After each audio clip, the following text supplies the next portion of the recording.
ஸ்தோத்திரம் ஸ்தோத்திரம். Praise the Lord. நம்முடைய ஆண்டவரும் அருமை இரட்சகரும் மீட்பருமான கர்த்தராகிய இயேசு கிறிஸ்துவின் இனிய நல் நாமத்திலே மீண்டுமாய் இந்த மாலை வேளையிலே தேவ சமூகத்திலே வரும்படியாய் தேவனாகிய கர்த்தர் நமக்கு கொடுத்த இந்த நல்ல நாளுக்காக ஒரு விஷயம் கர்த்தருடைய சமூகத்திலே நம்மை ஒப்பு கொடுத்து தேவ சமூகத்திலே நம்ம ஒவ்வொருவரும் இம்மட்டுமாய் நம்மை வழி நடத்தினவர், நம்மோடு கூட இருக்கிறவர், நமக்காக மரித்து உயிர்த்தெழுந்த அந்த மகிமையின் தேவன், உன்னதமானவர், உயர்ந்தவர், நம்மை மீட்க இந்த பூமியிலே மனுஷராய் வந்த அந்த மனுஷகுமாரனுக்கு, தேவகுமாரனுக்கு, ஜீவனின் அதிபதிக்கு நன்றி சொல்லி நாம் ஜெபிக்கலாம். நாம் ஜெபிப்போம். ஸ்தோத்தரிக்கிறோம் ஸ்தோத்தரிக்கிறோம் ஸ்தோத்தரிக்கிறோம். அப்பா, துதிக்கு பாத்திரரே உம்மை துதிக்கிறோம். தூயாதி தூயவரே உமக்கு நன்றி. ராஜாதி ராஜாவே உமக்கு நன்றி. கத்தாதி கத்தரே உமக்கு நன்றி. கத்தராகி இயேசு கிறிஸ்துவே உமக்கு நன்றி. ஐயா, எங்களை நேசிக்கிறவரே உமக்கு நன்றி.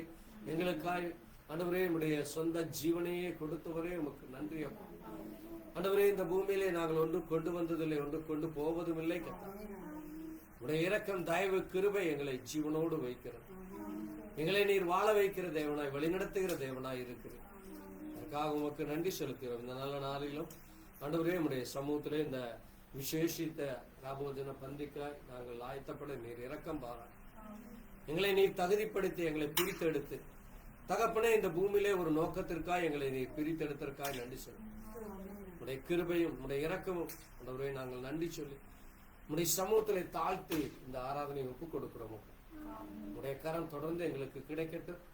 நாங்களும் ஆண்டவரே வந்த வண்ணமாய் திரும்பாதபடி இன்னும் அதிகமான ஆசீர்வாதங்களை, நன்மைகளை, தேவ கிருபையும் இரக்கத்தையும் பெற தகப்பன் இரக்கம் பாராட்ட வேண்டுமே. உடைய கரத்தில் இந்த ஆராதனை ஒப்புக்கொள்.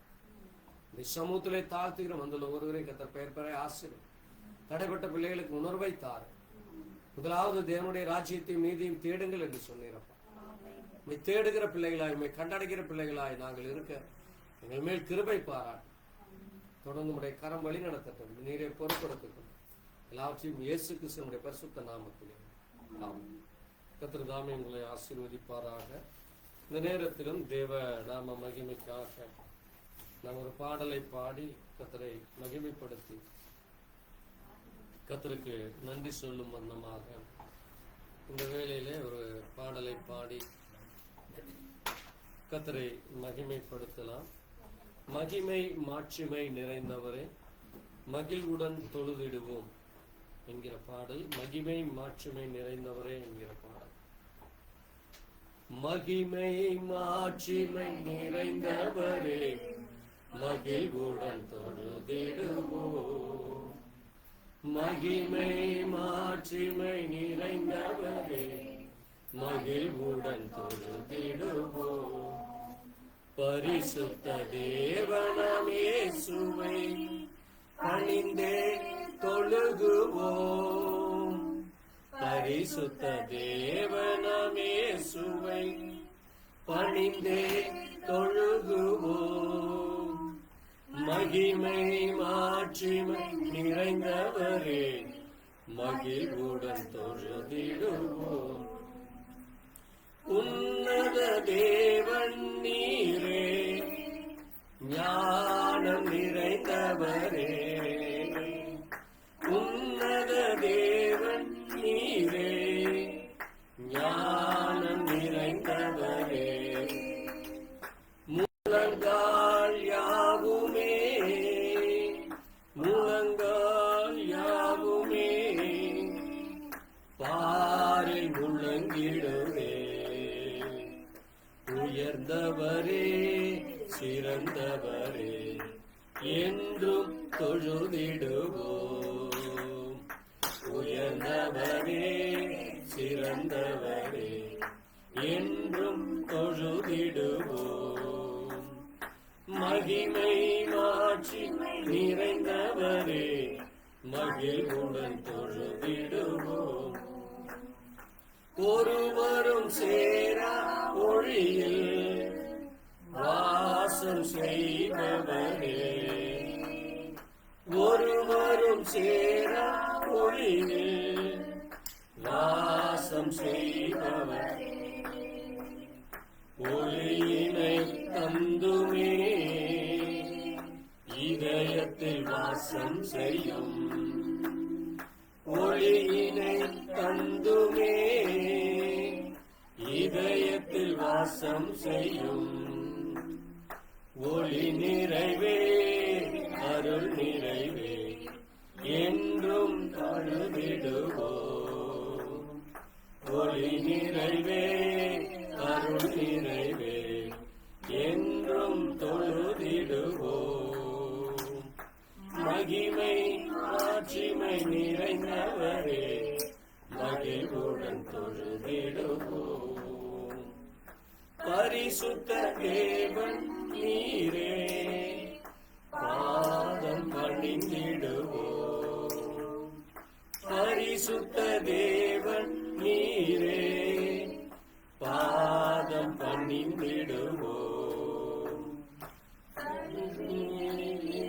நீரே சத்திய தேவன் நீரே கழுவிய நிறுத்தி நீரே சத்திய தேவன் நீரே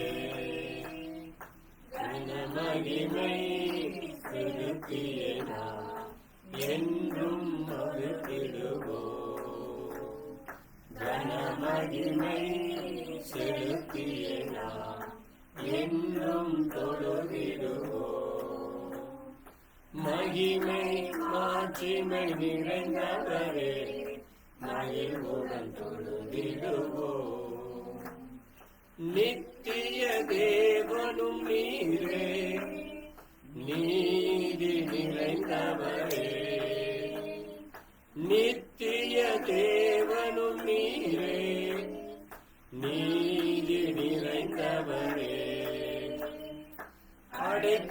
அடைக்கலமானவரே அன்பு நிறைந்தவரே அடைக்கலமானவரே அன்பு நிறைந்தவரே நல்லவரே வல்லவரே என்றும் தொழுதிடுவோம் நல்லவரே வல்லவரே என்றும் தொழுதிடுவோம் மகிமை மாட்சிமை நிறைந்தவரே மகிழ்வுடன் தொழுதிடுவோம் பரிசுத்த தேவன் இயேசுவை பணிந்தே தொழுதுவோம் பரிசுத்த தேவன் இயேசுவை பணிந்தே தொழுதுவோம் மகிமை மாட்சிமை நிறைந்தவரே மகிழ்வுடன் தொழுதுவோம். அல்லேலூயா. ஆமென். நம்ம எழுந்து நின்று இந்த நேரத்திலே தேவனுடைய சத்திய வார்த்தைகளை வாசித்து தொடர்ந்து நாம் தேவன் எவ்விதமாய் நம் மத்தியிலே இன்றைக்கும் கிரியை செய்து கொண்டிருக்கிறார், அவருடைய பரிசுத்த நாமத்தை அறிந்திருக்கிற நாம் எவ்விதமாக அவரை கனப்படுத்த வேண்டும், மகிமைப்படுத்த வேண்டும் என்று தேவன் நம்மை ஒரு நோக்கத்திற்காய் அழைத்திருக்கிறார். அந்த நோக்கத்தை வேத வார்த்தையின் மூலமாக நாம் அறிந்து கொள்ள, வேதத்தின் மகிமைகளை, வேதத்தின் ரகசியங்களை புரிந்து கொள்ள தேவன் நம்மை இரக்கம் பாராட்டும்படியாக இந்த நேரத்திலே நின்ற வண்ணமாக நாம் வேத புத்தகத்திலே 1 யோவான் 3ஆம் அதிகாரம் 1 யோவான் 3ஆம் அதிகாரத்திலே ஒரு வசனத்தை வாசித்து நாம் செய்திக்குள்ளாய் கடந்து செல்லலாம்.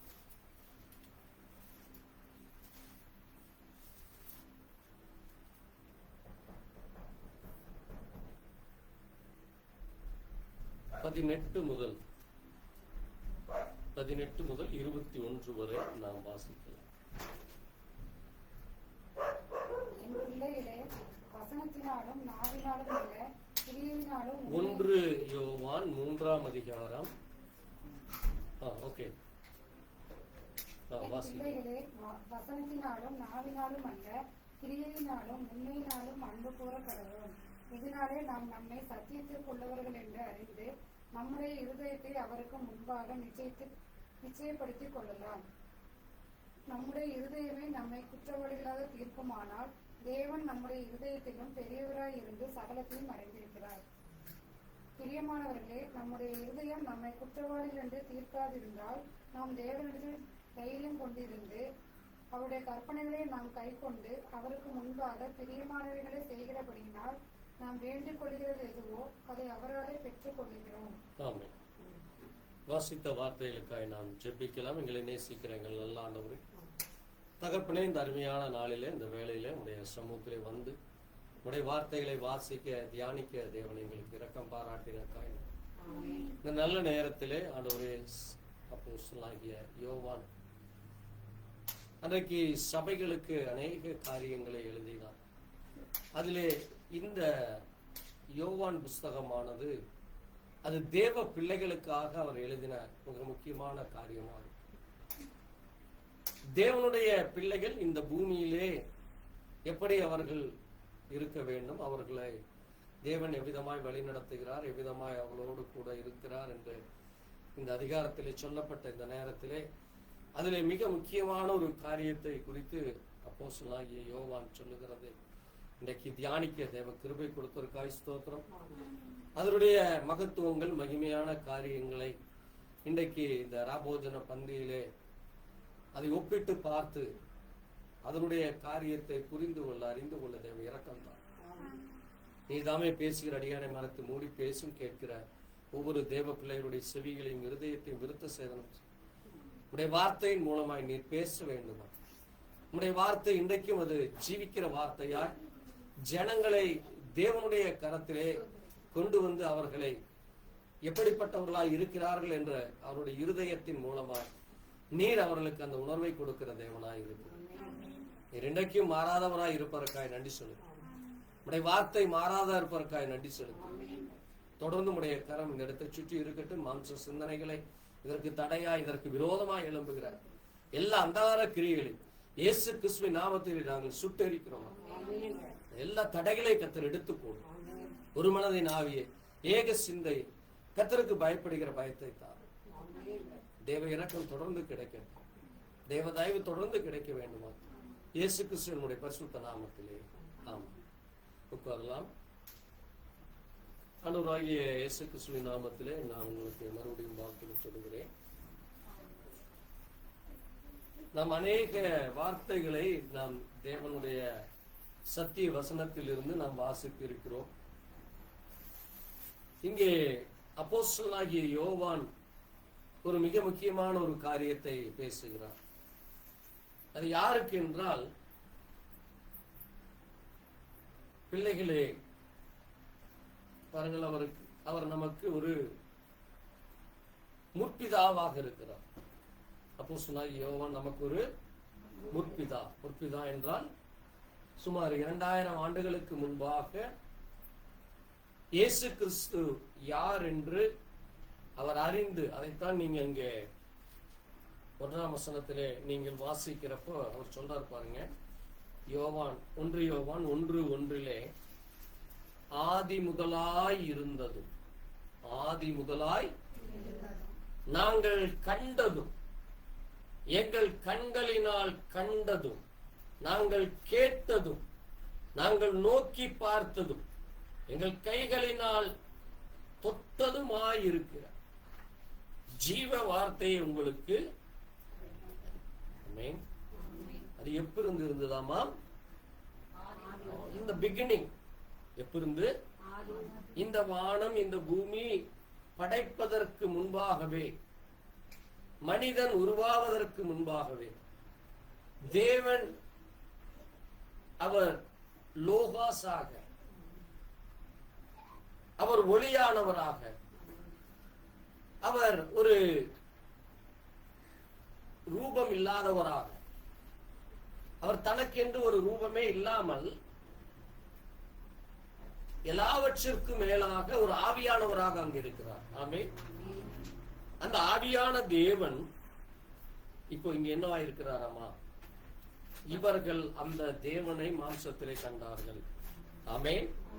அதைத்தான் நாங்கள் கேட்டதும், இவர்கள் அப்போஸ்தலனாகிய யோவான் அவர்கள் ஒரு பாரம்பரிய யூத குடும்பத்தைச் சேர்ந்தவர்.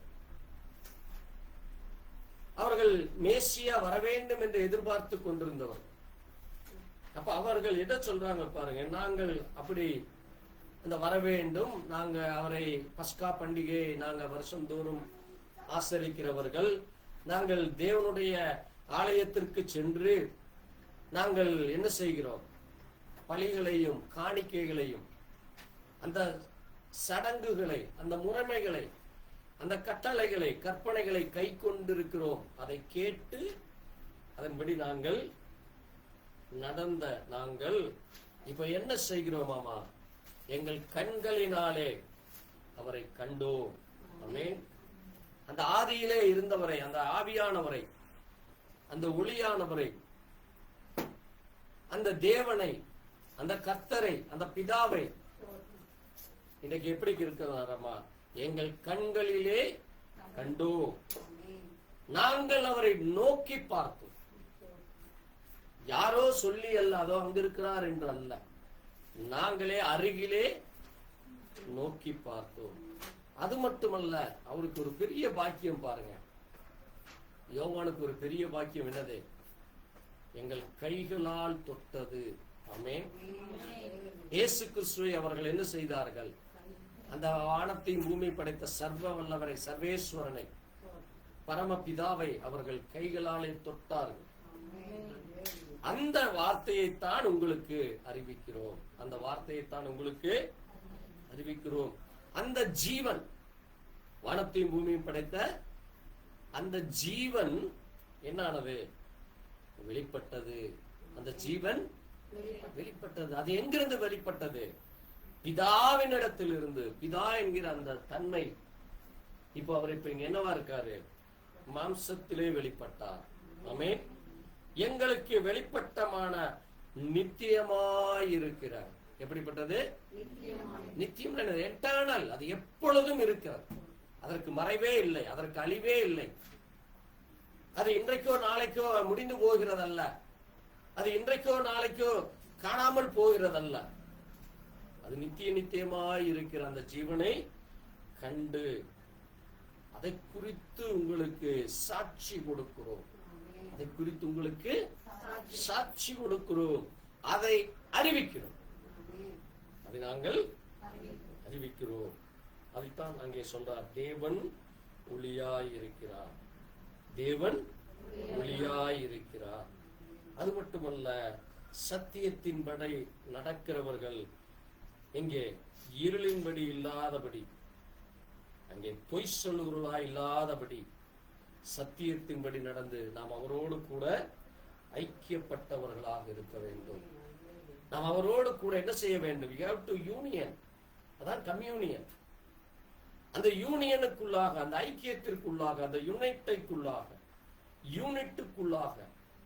அந்த ஐக்கியத்திற்குள்ளாக வர வேண்டும். அந்த சத்தியத்தின்படி நாம் அவரிடத்தில் வர வேண்டும். ஏதோ பொய் சொல்லுகிறவர்களாக, ஏதோ கட்டுக்கதைகளை பேசுகிறவர்களாக அல்ல. அவர் எப்படி இருந்தாராமா, ஒளியிலே இருக்கிறது போல நாமும் ஒளியிலே இருந்தால், நாமும் ஒளியிலே நடந்தால், இயேசு கிறிஸ்துவினுடைய அந்த வழியிலே நடந்தால், அதனால்தான் அவர் என்ன சொன்னார், எனக்கு பின் வா, நானே வழி, நானே ஒளி, நானே சத்தியம், நானே ஜீவன். அந்த ஜீவன் தான் வெளிப்பட்டேன். அதனாலதான் பாருங்க, அவரு என்னவாமா, இயேசு கிறிஸ்துவினுடைய ரத்தம், அந்த ரத்தம் எதற்கு சிந்தப்பட்டதாமா, சகல பாவங்களையும் நீக்கி நம்மை சுத்திகரிக்கிறது. சகல பாவங்களையும் நீக்கி நம்மை அது சுத்திகரிக்கிறதாக இருக்கிறது. அதனால பாருங்க, அவர் என்னவாமா, 2:2 சொல்லுது, நம்முடைய பாவங்களை நிவர்த்தி செய்கிற கிருபாதார பலி. நம்முடைய பாவங்களை நிவர்த்தி செய்கிற கிருபாதார, நம்முடைய பாவங்களை மாத்திரமல்ல, நம்முடைய பாவங்களை, சர்வலோகத்தின் பாவங்களையும் நிவர்த்தி செய்கிற பலியாக இருக்கிறார். பாருங்க, அவருடைய 12ஆம் வசனம் சொல்லுது, அவருடைய நாமத்தினாலே உங்கள் பாவங்கள் மன்னிக்கப்பட்டிருக்கிறது. அப்ப நம்ம பாவம் எதனால மன்னிக்கப்பட்டதாமா? கர்த்தராகிய இயேசு கிறிஸ்து நாமத்துலதான் பாவ மன்னிப்பு உண்டு. அதனாலதான் நம்ம ஞானஸ்நானம் எடுக்கிறது என்ன நாமத்தில் எடுக்கிறோம்? கர்த்தராகிய இயேசு கிறிஸ்து நாமத்துலதான் எடுக்கிறப்பத்தான் உங்களுக்கு பாவ மன்னிப்பு உண்டு. ஆமென். ஏனென்றால் நீங்கள் இப்போ என்னவா இருக்கிறீங்க? பொல்லாங்கனை ஜெயித்ததால். 13ஆம் வசனம் சொல்றாரு பாருங்க. யாரை? நீங்க பொல்லாங்கனை ஜெயித்ததினால் உங்களுக்கு எழுதி இருக்கிறேன். நீங்கள் பிதாவை அறிந்திருக்கிறதுனால். அவர் யார் என்று? அவர் பிதா. வானத்திலும் பூமியிலும் சகல அதிகாரங்கள் எனக்கு கொடுக்கப்பட்டிருக்கிறது. அதனால அவர் யாரு? அவர் பிதா என்று நான் அறிந்திருக்கிறோம். ஆமென். பாருங்க, இயேசுவை கிறிஸ்து அல்ல என்று மறுதலிக்கிறவனே பொய்யன். இயேசுவை கிறிஸ்து என்று மறுதலிக்கிறவன் தான் பொய்யன். அந்த இயேசுவை உடையவன், பிதாவையும் குமாரனையும் உடையவன் யாரே? குமாரனை உடையவன் பிதாவை உடையவனாக இருக்கிறான். அப்போ இயேசு என்கிற அந்த சரீரத்திற்குள்ளே பிதாவானவர் ஆவியாக அவருக்குள் இருந்தார். ஆமென். அதனாலதான் அந்த ஆவிக்கு என்ன இல்லை? மரணம் இல்லை. தேவனுக்கு என்ன இல்லை? மரணம் இல்லை. தேவனை ஒருவனும் ஒரு காலம் கண்டதில்லை. அவர் மரிக்க முடியாது. அந்த சரீரம் தான் மரிக்கிறது. இயேசு கிறிஸ்துடைய சரீரம் தான் மரிக்கிறது. அந்த சரீரம் ஏன் மரிக்கிறது என்றால் நமக்காக மரிக்கிறது. ஆமென். ஏன்னா இயேசு கிறிஸ்து நினைச்சிருந்தாருன்னா வந்து நம்ம எல்லாத்தையும் அங்க இருக்கிறவங்க எல்லாத்தையும் பார்த்து உங்க பாவம் மன்னிக்கப்பட்டது அப்படின்னு வாய் வழியா பேசிட்டு அவர் போயிருக்கலாம். எப்படி வானத்தையும் பூமியும் உண்டு பண்ணினாரோ அப்படி உண்டு பண்ணிட்டு அதே மாதிரி அவர் பேசிட்டு போயிருக்கலாம். ஆனால் வேதம் சொல்லுகிறது என்னது? என்னவாமா? ரத்தம் தான் பாவத்தை கழுவும். ரத்தம் தான் பாவத்தை கழுவும். ரத்தம் தான் பாவ மன்னிப்பை தரும். ரத்தம் சிந்துதல் இல்லாமல், எப்படி? ரத்தம் சிந்துதல் இல்லாமல் பாவ மன்னிப்பு இல்லை. ரத்தம் சிந்துதல் இல்லாமல் பாவ மன்னிப்பு இல்லை. அதான் வேதம் சொல்லு. அப்ப ரத்தம் சிந்தப்பட வேண்டும். யாருடைய ரத்தம்? ஆட்டு ரத்தமோ மாட்டு ரத்தமோ அல்லது வேறு ஏதோ ஒரு மனிதன் அல்ல. ஏனென்றால் இந்த பூமியிலே பிறந்த மனிதன் ஆதாமுக்கு பிறகு அவனுடைய மனைவி மூலமாய் பிறந்த எந்த மனிதனும் பாவத்திலே பிறந்தான். அதனாலதான் என்னது? தேவன் மாம்சத்திலே வந்து தேவன் மரிக்க வேண்டும். ஆமென். அப்ப அதனாலதான் அந்த ரத்தம் எப்படிப்பட்டது? பரிசுத்தம் உள்ளவர். அவரிடத்திலே குற்றம் இல்லை.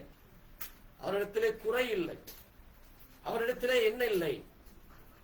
அநியாயம் இல்லை. அவரிடத்தில் அநியாயம் காணப்படவில்லை. மனுஷங்கிட்ட அநியாயம் இருக்கும். மனுஷனிடத்திலே குற்றம் இருக்கும். மனிதன் மீறுதல் செய்கிறவன், மனிதன் பொய் பேசுகிறவன், மனிதன் தவறுகிறவன், மனிதன் கீழ்ப்படியாமை உள்ளவன், மனிதன் யாருக்கும் அடங்க மாட்டான். அது மட்டுமல்ல, நீங்க அதான் பாருங்க, ஒரு மனிதன் இந்த உலகத்துல காடுகளுக்குள்ள மிருகங்கள் நடந்து போகுது. கவனமா கேளுங்க. காடுகளுக்குள்ள மிருகங்கள் நடந்து போனா தார தெரியாது. மேபி அதனுடைய கால் இம்ப்ரெஷன் அதை கண்டுபிடிக்கிறது ரொம்ப கஷ்டம். அது ஒரு சிலர் தான் கண்டுபிடிப்பாங்க, மற்றவனால அதை கண்டுபிடிக்க முடியாது. ஆனால் மனிதன் ஒரு 10 தடவை அந்த ரோட்ல நடந்தான அந்த இடம் என்ன ஆயிரும்? அதுக்கு பிறகு அந்த இடத்துல முள்ளோ அல்லது புல்லோ முளைக்காது. அந்த இடத்துல எதுவுமே முளைக்காது. அந்த கால் தடத்தை நீங்க பார்க்கலாம். அதனாலதான் அதை என்ன சொல்லுவாங்க? ஒண்டியடி பாதை. என்னது? ஒண்டியடி பாதை. அது என்னது? கால் மனுஷன் நடந்த அந்த பாதை, அதுல ஒண்ணுமே வராது. அதனாலதான் பழைய காலத்துல எல்லாம் பாத்தீங்கன்னா ரோடுகள்லாம் வெறும் ஒத்த ரோடா இருக்கு. அப்புறம் தான் 10 பேர் 20 பேர் 50 பேர் நடந்துதான் என்னாச்சு? 20 அடி 40 அடி 60 அடியா ரோடு பெருசாச்சு. இப்ப பாருங்க, மனிதன் கால்பட்ட இடம் கூட என்ன ஆகல? அந்த இடம் கூட ஆசீர்வாதம் இல்லாமல் விலங்குகளோ அல்லது மற்ற எதுவுமே அங்கே அனுபவிக்க முடியாத அளவுக்கு அது இருந்தது. அப்ப பாருங்க, அது என்ன காரணம்? அன்றைக்கு ஏற்பட்ட இந்த பூமியை தேவன் சபிக்கிறார். ஆதாமின் நிமித்தம் இந்த பூமியை தேவன் சபித்தார். அதனாலதான் என்ன செய்யப்பட்டது, இந்த பூமி அவன் கால்பட்டவுடன் அங்க சாபம் வந்தது. மனிதன் மூலமாக இந்த பூமியை அவரு சபிக்கிறார். அப்ப அந்த சாபத்தில் இருந்து, அந்த பாவத்தில் இருந்து, அந்த மீறுதலில் இருந்து, அந்த அநியாயத்தில் இருந்து மனிதனை மீட்க மனிதனுடைய பாவத்தை அவர் சுமந்தார். ஆமென். அதனாலதான் அங்க ஏசாயா 53 சொல்லுது, நம்முடைய மீறுதல்கள் நிமித்தம், நம்முடைய அக்கிரமங்களின் நிமித்தம் அவர் என்ன செய்யப்பட்டாராமா, நமக்காக அங்கே சிலுவையில் அடிக்கப்பட்டார். அவர் நமக்காக இந்த பூமியிலே வந்து மரித்தார். அப்ப அதைத்தான் சொல்லுகிறது அங்கே தேவன். இப்ப நமக்கு என்ன கொடுக்கிறாராமா, தேவ பிள்ளைகளுக்கு, தேவ பிள்ளைகளுக்கு ஒரே ஒரு காரியத்தை கொடுக்கிறார். என்னது, என்ன காரியத்தை கொடுக்கிறார்? மிக முக்கியமான ஒரு காரியம். நீங்க தேவ பிள்ளைங்களுக்கு அது ஒன்றுதான் அடையாளம். என்ன ஒரு காரியம் வாசிங்க. இதே அதிகாரத்தில் இப்ப நம்ம வாசித்த 1 யோவான் 2:25 வாசிங்க. அதான் தேவன் நமக்கு கொடுத்த ஒன்னே ஒன்று. அதான் தேவ பிள்ளைகளுக்கு ஒரு அடையாளம். என்னது? நித்திய ஜீவன், everlasting life, eternal life, என்றென்றைக்கும் இருக்கிறது. அது யாருக்கு? தேவ பிள்ளைகளுக்கு மட்டும்தான். அதனாலதான் அங்கே யோவான் சொன்னாரு, நீங்க யாராமா, நீங்க தேவ பிள்ளைகள். நீங்க யாரு? தேவனுடைய பிள்ளைகள். நீங்க தேவனை அறிந்தவர்கள். உங்களுடைய பாவத்தை அறிக்கையிட்டு, உங்களுடைய அக்கிரமத்தை, உங்கள் மீறுதலை தேவ சமூகத்திலே ஒப்பு கொடுத்து இப்போ தேவ பிள்ளையா இருக்கிறீங்க. அதனாலதான் சொல்றாரு 9ஆம் வசனம் 3:9 சொல்லுது, தேவனால் பிறந்த எவனும் பாவம் செய்யான். தேவனால் பிறந்த எவனும் பாவம் செய்யான், ஏனெனில் அவனுக்குள் அவருடைய வித்து இருக்கிறது. இப்போ தேவ வித்து உங்களுக்குள்ள இருக்கு. Now you are the seeder. You are the seed. நீங்க தான் யாரு? தேவனுடைய வித்து. அதனாலதான் நீங்க வாசித்தீங்க ஆதியாகமத்துல 2ஆம் அதிகாரத்தின் முடிவிலே சொல்லப்பட்டிருக்கிறது. அங்கே 4ஆம் அதிகாரத்தின் முடிவிலே, நீங்க அதை ஆங்கிலத்தில் தமிழில் வாசித்தீங்கன்னா தெரியும். 4ஆம் அதிகாரத்துல வாசிங்க, 4:25 வாசிக்கலாம்.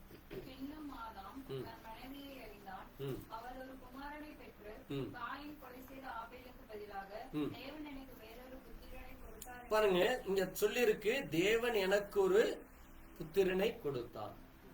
தேவன் எனக்கு ஒரு புத்திரனை கொடுத்தான். அதை ஆங்கிலத்தில் வாசிக்கலாம். வாசிப்போம். அதுல read. Yes, she bare a son, and called his name Seth. Call his name Seth. For God, said she, had appointed me another seed. Another seed. Instead of Another seed. அதான் என்னது? அதான் என்னது? வித்து. அதைத்தான் இங்க சொல்லப்பட்டிருக்கிறது. ஏனெனில் அவருடைய with. அதை ஆங்கிலத்தில் நீங்க இந்த அதிகாரத்தை வாசிச்சு பாருங்க. இதை ஆங்கிலத்தில் வாசிக்கும். 1 John 3:9 வாசிப்போம்.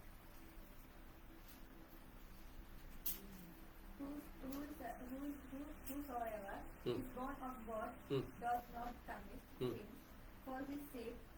For his seed. இங்கே என்னதான் சொல்லி இருக்கு? seed. So தேவனுடைய வித்து. தேவனுடைய வித்து யாருக்குள்ள இருக்காமா? தேவ பிள்ளைகளுக்குள்ள இருக்கு. இப்ப இந்த வித்து தான் என்னவா இருக்க வேண்டுமாமா? பரிசுத்தமாக இருக்க வேண்டும். ஆமென். இந்த வித்து எப்படி இருக்க வேண்டும்? பரிசுத்தம். அதனாலதான் தேவன் என்ன சொல்றாரு? அந்நிய ஸ்திரியை நாடாதே, அந்நிய ஜனங்களை நீ போய் திருமணம் செய்து கொள்ளாதே, அந்நிய வழிபாடு செய்யாதே. நீ யாரு? You are the holy one. You are the seed. It should not mingle, or it should not mix with the another Gentile. It should not mix with another seed. நீங்க எதற்குள்ள போய் அந்த உங்களுடைய பரிசுத்த வித்து, அந்த வித்து மறுபடியும் அழிந்து போகக்கூடாது. அது ஒரு பரிசுத்தம் உள்ளது. அதனாலதான் பாருங்க, தேவன் அங்கே ஆதாமுடைய சந்ததி வர வேண்டும் என்று எதிர்பார்த்தார். ஆனால் முதல் சந்ததியே அது என்ன சொல்லுது? அவன் பொல்லாங்கன். அவன் யார்? அவன் பொல்லாங்கன் சொல்லுது. வாசிங்க அதுல 1 John 3:12 வாசிங்க. அது காயின வேதம் என்ன சொல்லுது பாருங்க. 1 John 3:12 தமிழ்ல ஆங்கிலத்திலையும் வாசிக்கலாம். பாருங்க, பொல்லாங்கனால் உண்டானவன். பாருங்க, தன் சகோதரனை கொலை செய்த காயினை போல. வாசிப்போம் அது ஆங்கிலத்துல. பாருங்க, wicked one அப்படின்னு என்னது? பொல்லாங்கன்,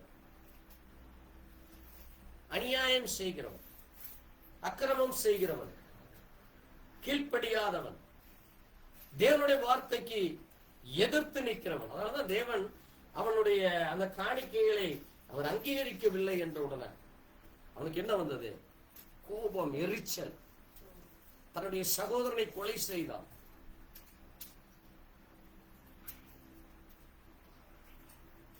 தன்னுடைய சகோதரனை, பாருங்க, அதைத்தான் சொல்லி இருக்குது, தன் சகோதரனை, ஓன் பிரதர், ஓன் பிளட், அவனை அவன் என்ன செய்கிறான்?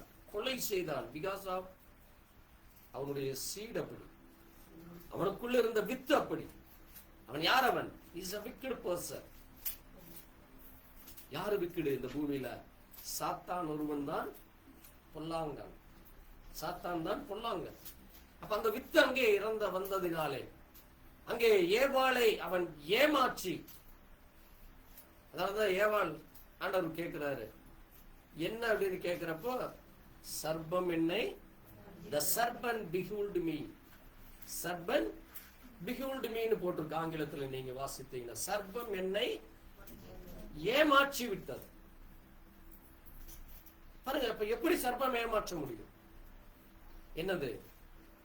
ஆசை வார்த்தைகளை கூறு. இன்னைக்கு அதான் பெண்களும் ஆண்களும் அப்படியே பொம்பளை ஏதாவது பேசினா அப்படியே உருகிடுவாங்க.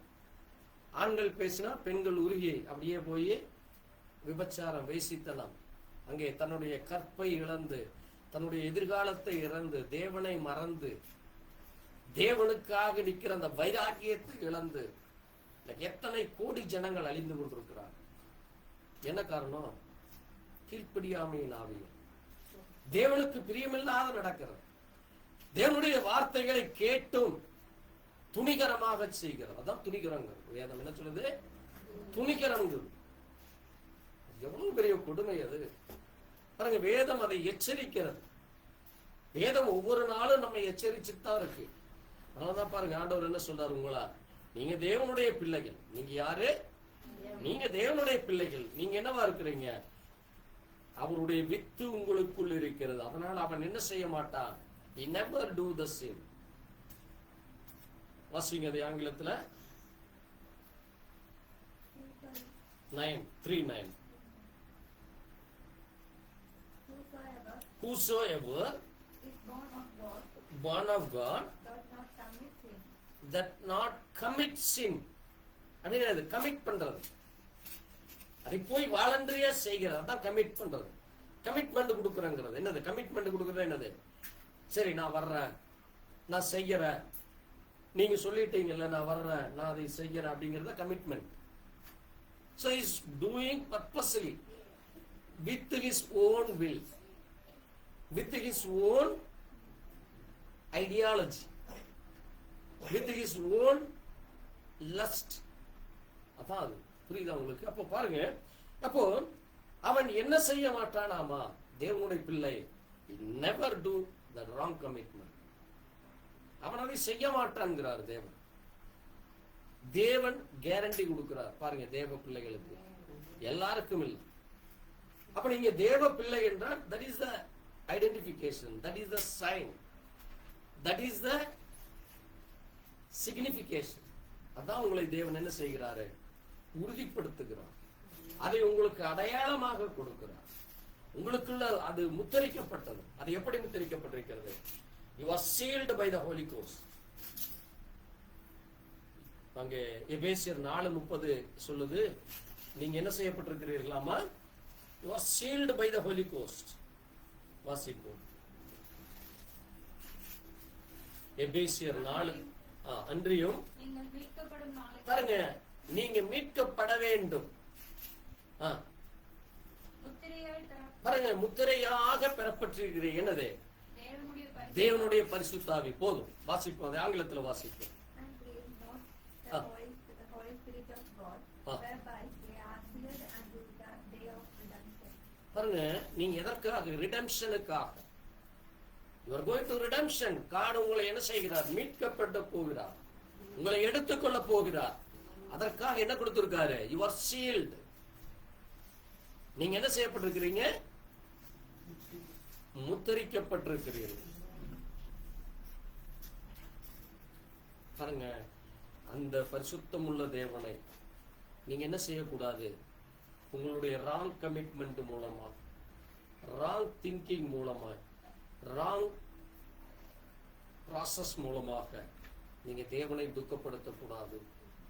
உங்க தாய் தகப்பனுக்கு மட்டுமல்ல, நீங்க செல்லுகிற சபைக்கு மட்டுமல்ல, அங்கே உங்களை இருக்கிற ஊர் உற்றார் உறவினர் நண்பர்களுக்கு மட்டுமல்ல. யாருக்கு துக்கமாமா? அதனால தேவனுக்கும் பரிசுத்தாவிக்கும் அது துக்கம் ஏற்படுகிறது. அப்ப எவ்வளவு பரிசுத்தமாக தேவ பிள்ளைகள் இருக்க வேண்டும், எவ்வளவு நேர்மையாக இருக்க வேண்டும் என்று தேவன் விரும்புகிறார், எவ்வளவு பிரியமாக இருக்க வேண்டும் என்று விரும்புகிறார். இது வெறுமன ஒரு ஜீவியம் அல்ல. It's tested life.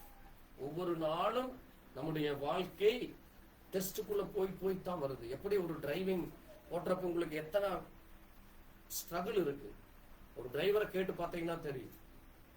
நான் இப்ப கூட நான் ஒரு 2 நிமிஷம் அதை முடிச்சிடறேன். கவனமா கேளுங்க, பொறுமையா கவனமா கேளுங்க, உள்வாங்கிக் கொள்ளுங்க. இந்த உலகத்திலேயே நம்ம எத்தனையோ டிரைவரை பார்த்துருக்கிறோம். பைலட் இருக்காரு, car driver, bike driver, scooter driver, இப்படி எத்தனையோ டிரைவருக்கு இருக்கிறாங்க. இவங்க எல்லாத்துக்கும் டிரைவிங் பண்றப்ப எப்படியும் கொஞ்சம் நேரமாவது ரிலாக்ஸ் ஆவாங்க, கொஞ்ச நேரமாவது எங்க ஒரு பக்கம் இது எடுத்துக்குவாங்க.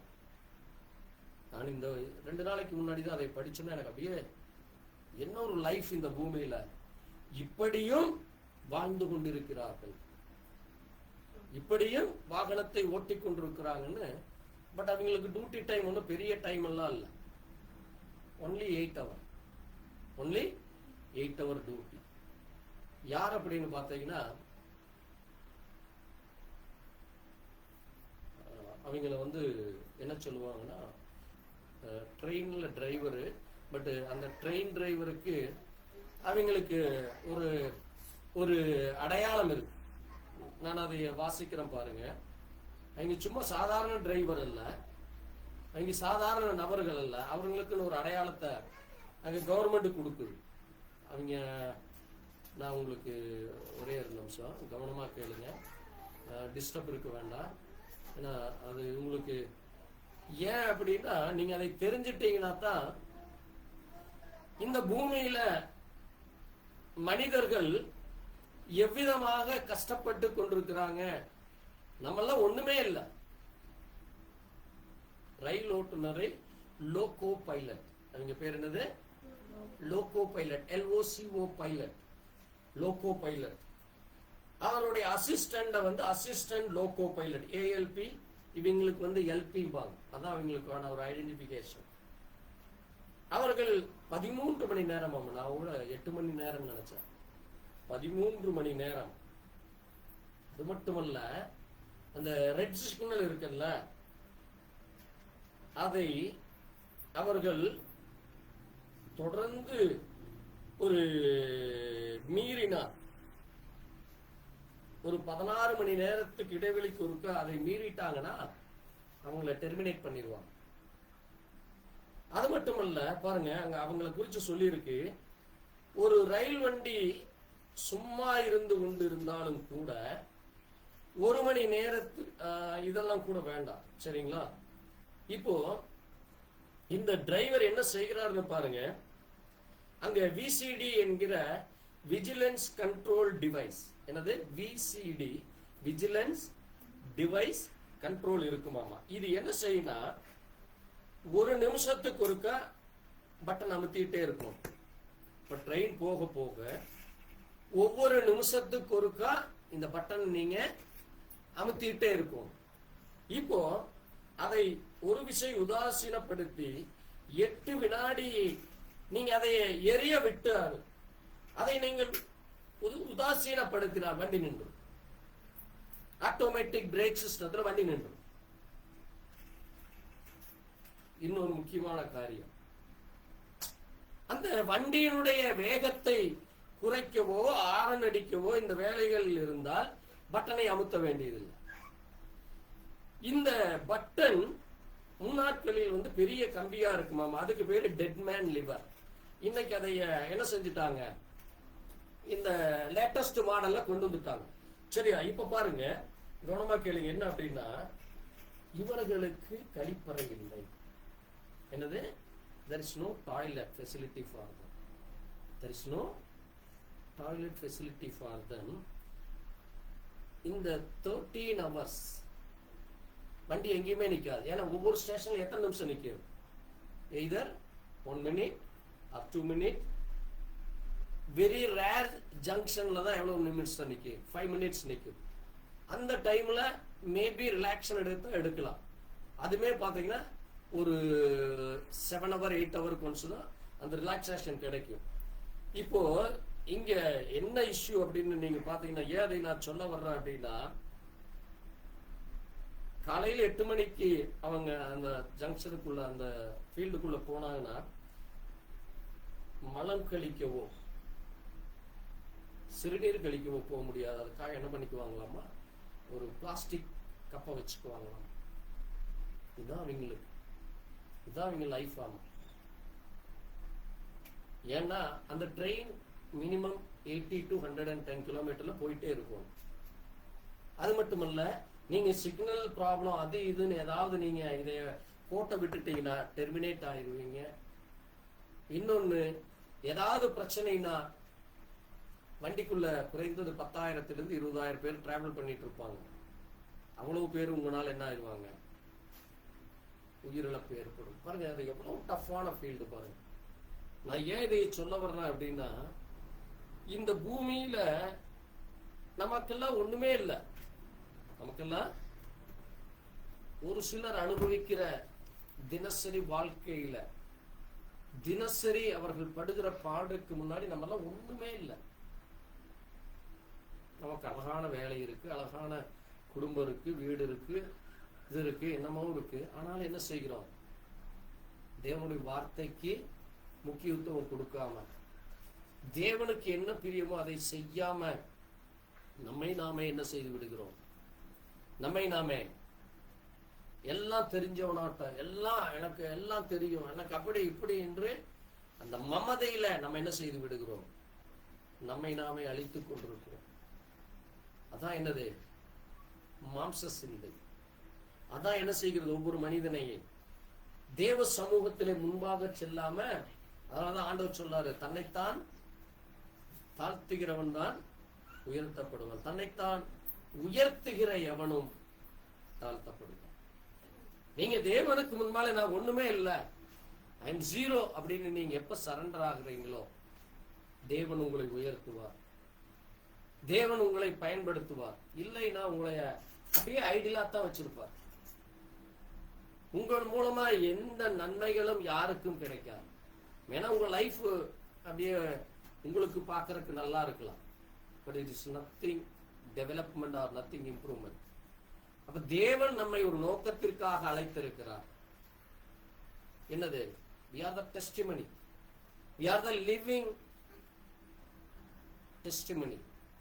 நம்முடைய வாழ்க்கையிலே நம்ம பேசுகிறது சரியாக இருக்க வேண்டும், செய்கிறது சரியாக இருக்க வேண்டும், ஜீவிப்பது சரியாக இருக்க வேண்டும். இன்றைக்கு எத்தனையோ பேர் உண்மையா உத்தமமாய் பரிசுத்தத்தோடு, நீங்க புறஜாதிகளுக்குள்ள பாத்தீங்கன்னா ஒரு சிலர் செய்கிறதெல்லாம் அவங்க முன்னாடி நீங்க எல்லாம் ஒன்றுமே இல்லை. நீங்க இந்த ஒரு சில இடங்களுக்கு எல்லாம் போனீங்கன்னா அவங்க எல்லாம் எவ்வளவு ஒரு இதோட பயத்தோட ஒரு இதோட அந்த வழிபாடு முறைகளை செய்து கொண்டு வருகிறார்கள். ஆனா தேவ பிள்ளைகளுக்குள்ள அந்த வழிபாட்டு முறைகள்ல ஏதாவது ஒரு ஹோலினஸ் இருக்கா? அது ஒரு கொஸ்டின் மார்க்கா இருக்கு.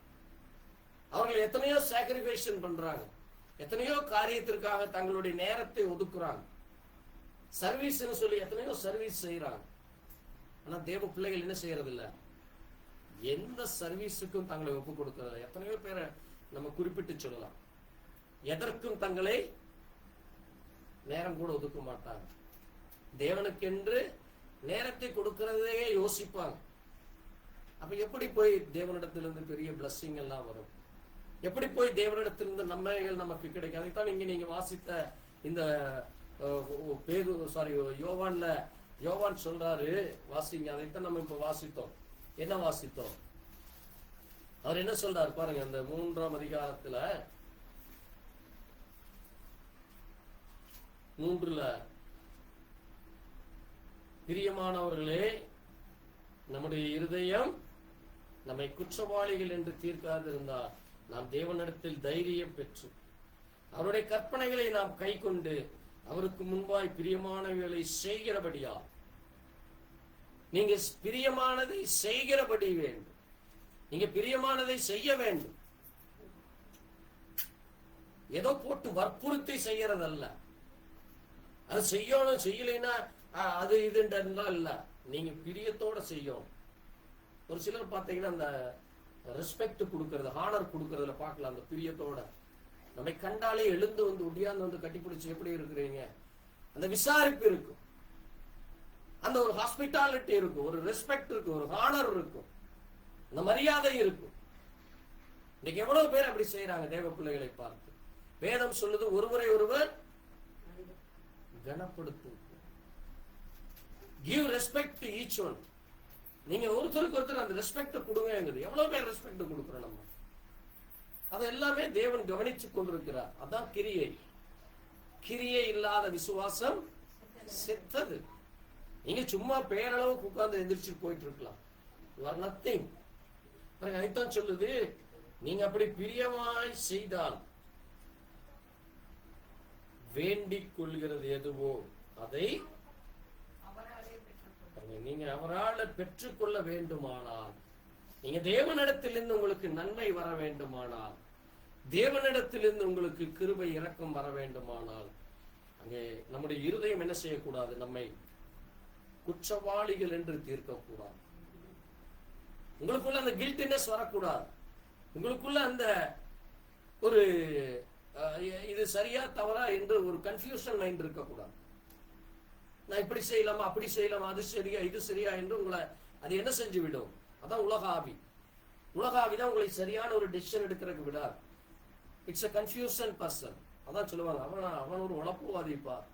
அவன் என்ன செய்தாலும் இட்ஸ் கன்ஃபியூஷன்ல தான் முடியும். அவன் சொல்ற காரியமே கன்ஃபியூஷனா இருக்கும். அவன் செய்வதே என்னவா இருக்கும்? ஒரே குழப்பத்துல தான் போய் முடியும், பிரச்சனையில தான் முடியும், அது தோல்வியில தான் முடியும்பா. ஏன்? அது தேவனுக்கு பிரியம் இல்லை.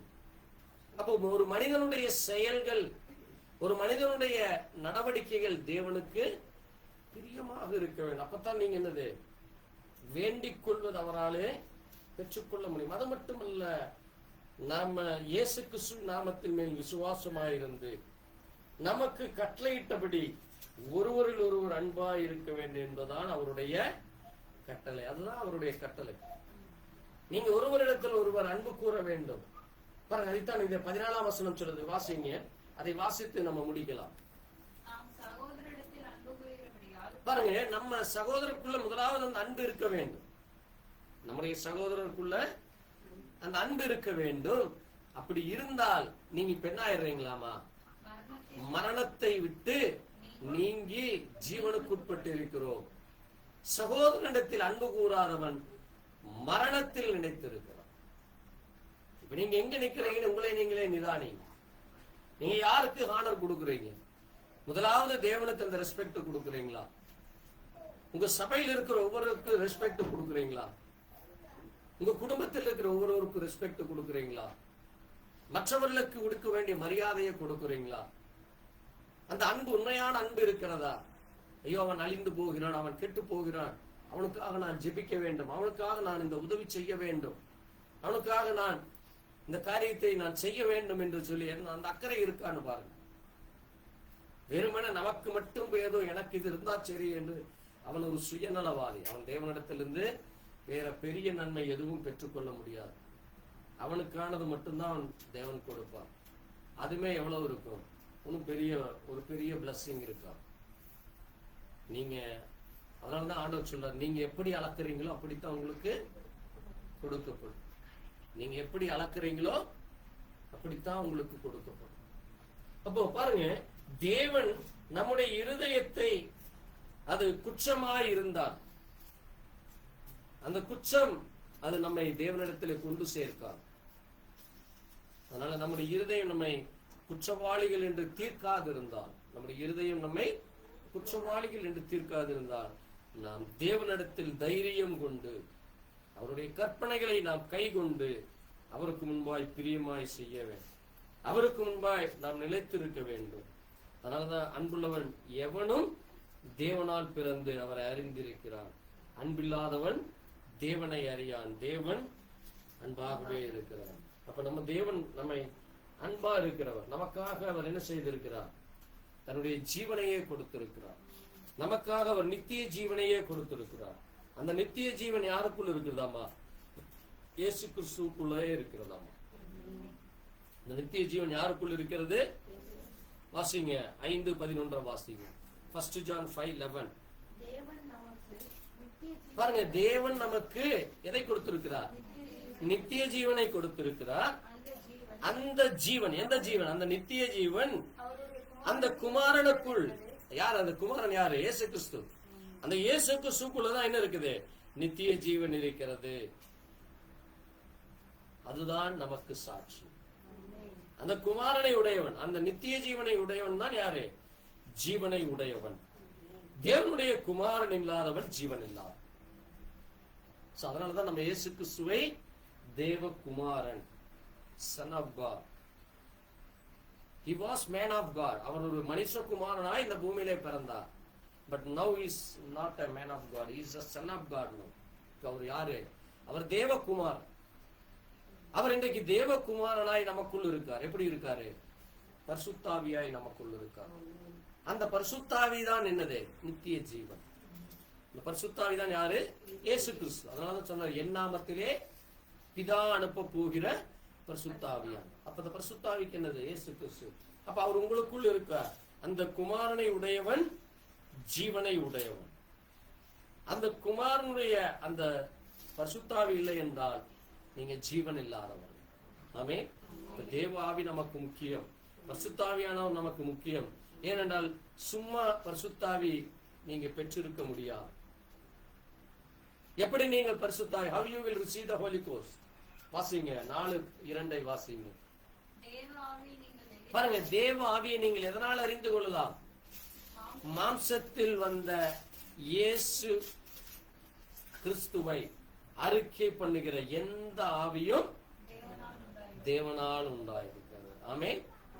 So we are declaring, we are confessing, we are proclaiming Jesus is Christ. இயேசுதான் கிறிஸ்து என்று அறிக்கையிடுகிறோம். அதனால உங்களுக்குள்ள யார் இருக்கிறார்? தேவ ஆவி இருக்கிறார். அதனாலதான் பாருங்க, மாம்சத்தில் வந்த இயேசு கிறிஸ்துவை அறிக்கை பண்ணாத எந்த ஆவியும் தேவனால் உண்டானதல்ல. அப்ப உங்களுக்குள்ள எந்த ஆவி இருக்கிறது? தேவனுடைய ஆவி இருக்கிறதா? நீங்கள் இயேசுவை கிறிஸ்து என்று அறிக்கை செய்கிறீர்களா?